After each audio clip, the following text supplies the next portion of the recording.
पश्चिम बंगाल में होने वाले भवानीपुर विधानसभा उपचुनाव का संग्राम तेज हो चुका है। इस चुनाव को लेकर राजनीतिक दल अपना पूरा जोर लगा रहे हैं। जहां बीजेपी ममता बनर्जी का नामांकन रद्द करवाकर चुनाव से पहले ही जीतने की जुगत में है, तो वहीं ममता बनर्जी भी हार मानने वालों में से नहीं है और अब तो हाईकोर्ट से भी उन्हें बड़ी राहत मिली है, जिसके बाद बीजेपी के अरमानों पर पानी फिर गया है।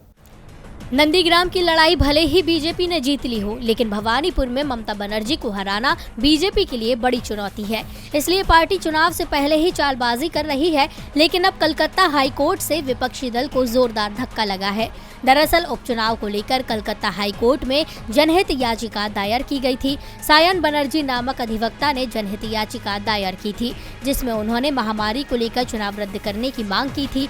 वहीं इस याचिका के बाद बीजेपी फूली नहीं समा रही थी।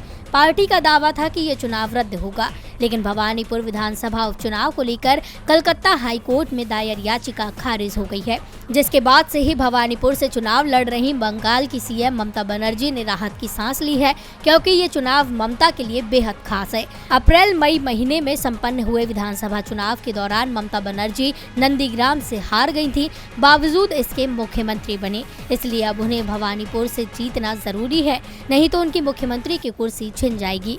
बीजेपी ने उनके खिलाफ हाईकोर्ट की अधिवक्ता प्रियंका टिब्रेवाल को उम्मीदवार बनाया है। जबकि माकपा ने भी अधिवक्ता श्रीजीव विश्वास को मैदान में उतारा है। तीनों पार्टियों ने जमकर प्रचार किया है, लेकिन मुख्य मुकाबला तृणमूल और बीजेपी के बीच माना जा रहा है।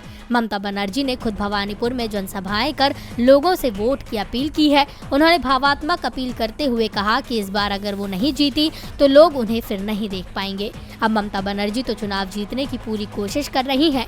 ऐसे में देखना होगा कि क्या ममता भवानीपुर में विजय हासिल कर पाएंगी या नहीं। डीवी लाइव की रिपोर्ट।